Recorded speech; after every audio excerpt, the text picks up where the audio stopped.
আসসালামু আলাইকুম রহমতুল্লাহি ওবরকাতুহু। সম্মানিত দর্শক, সমকামীদের যে দৌরাত্ম্য একটি সমাজ, দেশকাল, রাষ্ট্রকে কতটা খোদাই গজবের আওতায় নিয়ে আসে সেটি আমরা পবিত্র কালামে পাকে কওমে লুতের জমানাতে দেখি। অর্থাৎ হযরত লূত আলাইহিস সালাম যখন ধর্মপ্রচারে ব্যস্ত ছিলেন তখন ওই সমাজের সবচেয়ে বড় ব্যাধি ছিল সমকামিতা। পুরুষেরা পুরুষদের সঙ্গে সঙ্গম করত এবং নারীদেরকে তারা কোনো অবস্থাতেই তাদের জীবন সঙ্গী তারা বানাতো না।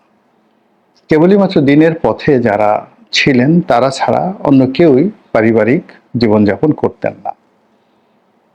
মহান আল্লাহ রাব্বুল আলামিন মানব চরিত্রের মধ্যে যে সকল মন্দ দিক রয়েছে সেই মন্দ দিকগুলোর মধ্যে এই সমকামিতার যে রোগটি, এটি একটি মানসিক রোগ।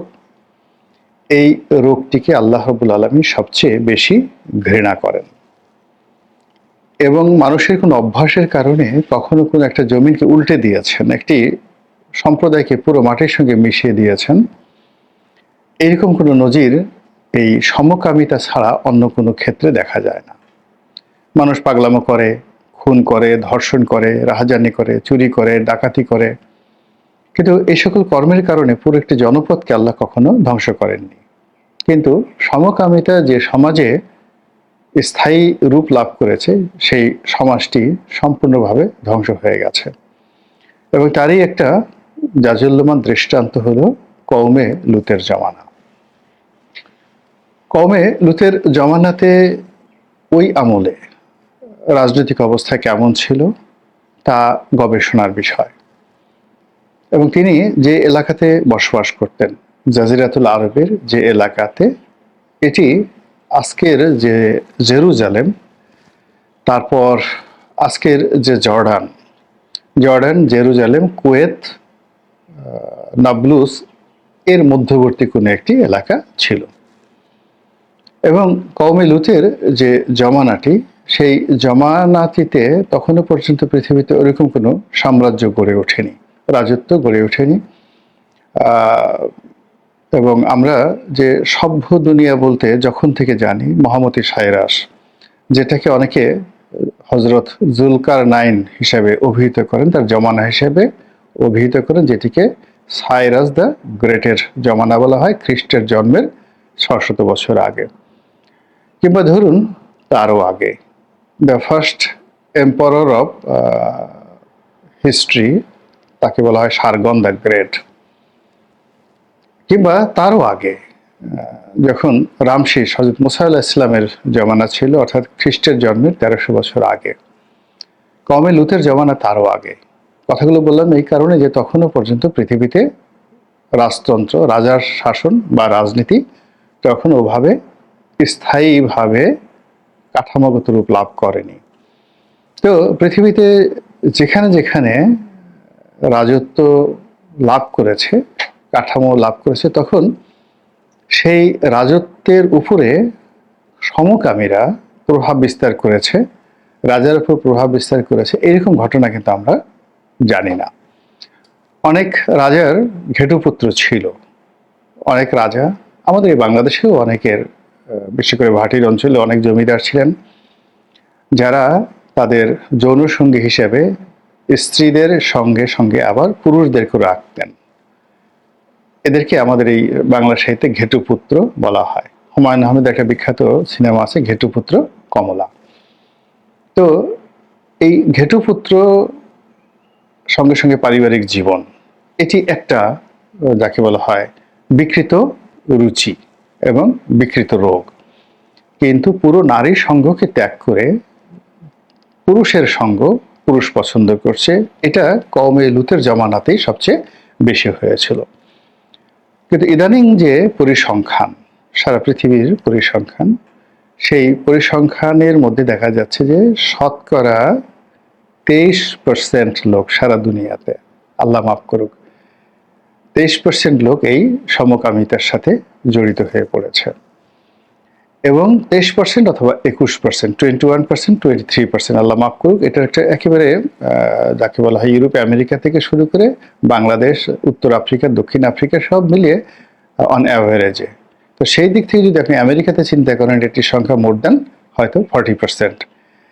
আমেরিকার পরে যদি ইউরোপে আসে সেখানে হয়তো সংখ্যা অনেক বেশি, কিন্তু আমাদের দেশে ওইভাবে বাড়েনি। কিন্তু গ্লোবালি একটা যে জেনারেল যে গড় পর্তা, সেই গড় পর্তাতে 21% অথবা 23%, এটা আমি একটা ডাটাতে দেখলাম যেখানে এই সমকামিতা চলছে। তো সমকামিতা যে সমাজে চলে, সেই সমাজ সবসময় নিন্দনীয় হয় আধুনিক জামানাতে। এমনকি আমেরিকাতেও যারা এই সমকামিতাকে সমর্থন করেন, ইংল্যান্ডে যারা সমকামিতাকে সমর্থন করেন, এমনকি খুব বিখ্যাত বিখ্যাত লোক, যেমন আমেরিকার সবচেয়ে সম্মানজনক যে গায়ক এবং খুব প্রভাবশালী গায়ক স্যার এলটন জন সমকামী। তো এই যে সমকামী, কিংবা ধরুন এই মুহূর্তে পৃথিবীর যে কয়জন জ্ঞানী ব্যক্তি রয়েছেন তাদের মধ্যে নোয়া হারেরি, বিখ্যাত বক্তা অধ্যাপক নোয়া হারেরি, ইহুদি, ইসরায়েলে বসবাস করেন, একজন সমকামী। আমেরিকাতে এরকম অনেক সেলিব্রিটি রয়েছেন, অনেক সেলিব্রিটি রয়েছেন খুব নামকরা যারা সমকামী, কিন্তু সমাজ এখনো কিন্তু তাদেরকে ওইভাবে গ্রহণ করেনি। অ্যালেন নামক একজন সেখানে টিভি স্টার আছেন, মিডিয়া ব্যক্তিত্ব আছেন, মহিলা কিন্তু সমকামী। কিন্তু এই যে সমকামীদের যে রেট বেড়েছে, এই রেটিংটা কখনই কোনো দেশের রাজনীতিতে গুরুত্বপূর্ণ ভূমিকা পালন করেছে, বা কোনো সমকামী কোনো দেশে রাষ্ট্র ক্ষমতা দখল করেছে বা রাষ্ট্র ক্ষমতার কাছাকাছি বা রাজনীতিতে খুব গুরুত্বপূর্ণ অবস্থায় পৌঁছেছেন, এটি আমি জানি না। ভারত বলেন, পাকিস্তান বলেন, ইংল্যান্ড বলেন, আমেরিকা বলেন, কোথাও এরকম কোনো সেলিব্রিটি পলিটিশিয়ান যে সমকামী, এরকম আমার জানা নেই। এর অর্থ হলো যে সমাজের যে রাজনীতি, এটা হলো সর্বোচ্চ একটা স্তর। তো এই স্তরে বসে যদি এই মন্দ একটা বিষয় চর্চা করা হয়, তারপর এটাকে একটা রোগ হিসেবে মানিয়ে নেওয়া হয়, এবং সেই মানুষের হাতে যদি রাজনৈতিক নেতৃত্বটা চলে যায়, তখন ওই দেশের উপর একেবারে কওমে লুতের মতো একটা গজব অনিবার্য হয়ে পড়ে। এটাই প্রকৃতির বিধান। আমাদের দেশে এরকম সমকামীদের সংখ্যা বেড়ে গেছে, এটা আমরা সবাই জানি, এবং এরা একটা সংগঠনও করে ফেলেছিল। সেই সংগঠনটা আছে, আমার মনে নেই, এই মন্দ বিষয়গুলো নিয়ে আলোচনা না করাই ভালো। তো এদের একটা সংগঠন আছে, তারপরে তারা এই ধরনের কর্মকাণ্ড করে, একসাথে তারা বসবাস করে, এবং অনেক পুরুষ এরকম সমকামীদেরকে দেহদান করে। অনেক ধনী সমকামী পুরুষ আছে এই শহরে যাদেরকে দেহদান করে অন্য পুরুষ, এরকম পুরুষ পতিতা রয়েছে। আবার নারীদেরকে দেহদান করে, এরকম পুরুষ পতিতা রয়েছে। এই সমাজে অনেক বিকৃত দিকগুলো চালু হয়েছে।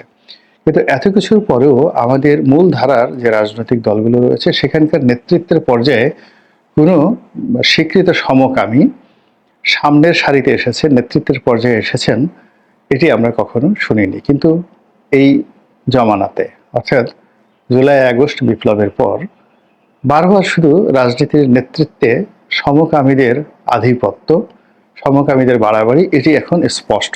কারো নাম বলার দরকার নেই, এগুলো একেবারে স্পষ্ট হয়ে পড়েছে, বিশেষ করে তরুণ প্রজন্মের মধ্যে।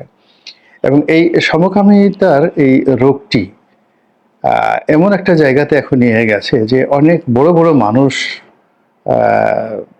তাদেরকেও এই অপবাদ ইদানিংকালে দেয়া হচ্ছে যে এই মানুষটি সমকামী। এখন এটি হয়তো একেবারেই অসত্য, কিন্তু যেহেতু এটা একটা মহামারী আকারে দেখা দিয়েছে আমাদের সমাজে, ফলে কাউকে ছোট করার জন্য, কারো ক্যারেক্টার অ্যাসাসিনেশনের জন্য তাকে যদি একটা সমকামী, যাকে বলা হয়, ট্যাগ লাগিয়ে দেওয়া হয়, তাহলে সেই লোকটি দুনিয়ার একেবারে সবচেয়ে অসহায় একটি অবস্থায় পড়ে যায়। তদ্রূপ আমাদের এই বাংলাদেশে এরকম এখন অনেক বড় বড় মানুষকে সমকামী হিসেবে ট্যাগ দেওয়া হচ্ছে, এবং তারা রাজনীতির অনেক গুরুত্বপূর্ণ জায়গাতে রয়েছেন। এবং এই বিষয়টি সত্য মিথ্যা যাচাই করার সময় নেই, কিন্তু কিছু আচরণ, কিছু কথা, কিছু অঙ্গভঙ্গি তারপর তাদের পোশাক, ড্রেস কোড, তারপরে তাদের এলাকা। আমাদের দেশে দুটো জেলার লোকদেরকে ব্যাপকভাবে বলা হয় যে ওই এলাকাগুলোতে সমকামী লোকদের সংখ্যা বেশি। দুটো খুব বিখ্যাত জেলা নাম রয়েছে। তারপরে বিভিন্ন শ্রেণী পেশার মধ্যে একটি পেশাকে এবং একটি শ্রেণীকে সবাই খুব বদনজরে দেখে যে এই শ্রেণী পেশার বেশিরভাগ লোক ঘরে সুন্দর স্ত্রী রেখে ছোট ছোট ছেলেদের শ্লীলতা হানির জন্য তারা দরকার হলে রক্তারক্তি কাণ্ড ঘটিয়ে ফেলে। অনেকে আত্মহত্যার মতো ঘটনা ঘটিয়ে ফেলে, অনেকে হত্যাকাণ্ডের মতো ঘটনা ঘটিয়ে ফেলে। একটা শ্রেণী এবং পেশার প্রতি আমাদের দীর্ঘদিন থেকে কিন্তু এই অভিযোগ ছিল। তাহলে জেলা এবং শ্রেণী পেশা। এখন এই বর্তমান যে রাজনৈতিক অবস্থা, সেই রাজনৈতিক অবস্থাতে জেলা, অর্থাৎ সেই যে দুটো জেলা এবং সেই শ্রেণী এবং পেশা বারবারই একেবারে শীর্ষে উঠে আসছে, ক্ষমতার কেন্দ্রে চলে এসেছে এবং তাদের দাপট এবং তাদের দৌরত্ব এখন যে কোনো শ্রেণী পেশার চাইতে বেশি এবং যে কোনো জেলার চাইতে তাদের দাপট বেশি। আর এই কারণে কি হলো, তাদেরকে যারা দেখতে পারে না তারা, অথবা যদি সত্য হয়ে থাকে তারা, অথবা যদি গুজব হয়ে থাকে সেক্ষেত্রেও তারা বারবার শুধু এই সমকামী শব্দ, সমকামিতার যে কুকর্ম এবং এটার যে অশ্লীলতা, এটি সামাজিক মাধ্যমে রীতিমতো ভাইরাল হয়ে পড়েছে। এটি বন্ধ হওয়া দরকার। বন্ধ হওয়া দরকার এভাবে যে আমরা যেন কোনো অবস্থাতেই নিজেদের প্রতি জুলুম না করি, অন্যের প্রতি মিথ্যা আরোপ না করে। যে কোনো একটা মানুষকে আমি সমকাম হিসেবে বললাম, এটা যদি মিথ্যা হয়, সেই লোকটার না যতটা না ক্ষতি হবে তার চাইতে আমি যে বললাম আমার অনেক অনেক বেশি ক্ষতি হবে। কাজেই আমাদের যার যার অবস্থান থেকে এরকম ট্যাগ লাগানোর বিষয়টি বন্ধ করা উচিত। এটি নিজের মা, নিজের পিতা, নিজের বোন, নিজের স্ত্রী সম্পর্কে যদি নিজ মুখে কেউ একটা বদনাম করে, তার চাইতেও কিন্তু একজন সম্মানিত মানুষ সম্পর্কে একটা ট্যাগ লাগানো, বক্তব্য দেওয়া খুবই জঘন্য একটি অপরাধ। এই গেল এক। 2 নম্বর হলো যে যদি এই ঘটনা সত্য হয়ে থাকে তাহলে তাদের ব্যাপারে ট্যাগ লাগানো নয়, তাদের ব্যাপারে আসলে সরাসরি জিহাদ ঘোষণা করতে হবে। এটি হবে জিহাদে কুল্লিয়া। এবং সেই জিনিসগুলো যদি আমরা পরিহার করতে না পারি, প্রতিহত না করতে পারি এবং এদেরকে আমরা যদি সামাজিকভাবে জীবন্ত কবর দিতে না পারি, তাহলে এখানকার আমি শারীরিকভাবে জীবন্ত কবর, ইটস এ ক্রিমিনাল অফেন্স। আমি সামাজিকভাবে জীবন্ত কবর বলতে বোঝাচ্ছি যে এই মানুষদেরকে সমাজে অপাঙ্ক্তেয় ঘোষণা করতে না পারি, তাহলে এই গজব আপনার আমার সকলের উপরে অনিবার্য হয়ে পড়বে। আমাদের চুপ থাকার কারণে, কিংবা আমরা জানি যে এই লোকটি সমকামী, তার কাছে গিয়ে আমরা নিজেদের স্বার্থ সিদ্ধির জন্য তার হাত চুম্বন করছি, তার ঠোঁট চুম্বন করছি, তার পা চুম্বন করছি, সে আবার কোনো এক ফাঁকে আমাকে চুম্বন করে দিচ্ছে। এই জিনিসগুলো বাড়তে থাকবে, ক্রমশ বাড়তে থাকবে এবং আমি এর থেকে কেউ রক্ষা পাবো না। কাজেই যে সময় এসছে, এই সময়টিকে আমরা যেন কাজে লাগাই এবং যে ফেতনা এবং ফ্যাসাদ শুরু হয়েছে সমকামিতা নিয়ে, দেশ, জাতি, কাল, সমাজ, রাষ্ট্র, পরিবার, ব্যক্তি এই গজব থেকে আল্লাহ রাব্বুল আলামিন যেন রক্ষা করেন, সেই দোয়া করছি। আসসালামু আলাইকুম ওয়া রাহমাতুল্লাহি ওয়া বারাকাতুহু। আসসালামু আলাইকুম প্রিয় দর্শক, কথা বলছেন গোলাম মাওলা রনি, সাবেক সংসদ সদস্য, লেখক এবং জার্নালিস্ট। খুবই গুরুত্বপূর্ণ আলোচনা করলেন প্রিয় দর্শক। আমরা আলোচনাটি দেখে আসলাম, শুনে আসলাম। বর্তমান বাংলাদেশের পরিস্থিতি নিয়ে আলোচনা করলেন, বাংলাদেশের অবস্থা নিয়ে আলোচনা করলেন, সেই সাথে কোন দিকে যাচ্ছে আমাদের প্রিয় বাংলাদেশ, সেই বিষয়ে নানা দিক নিয়ে আলোচনা করলেন। কেমন লাগলো অবশ্যই কমেন্টে জানাবেন। সবাই ভালো থাকবেন, সুস্থ থাকবেন। ভিডিওটি শেষ করছি। আসসালামু আলাইকুম।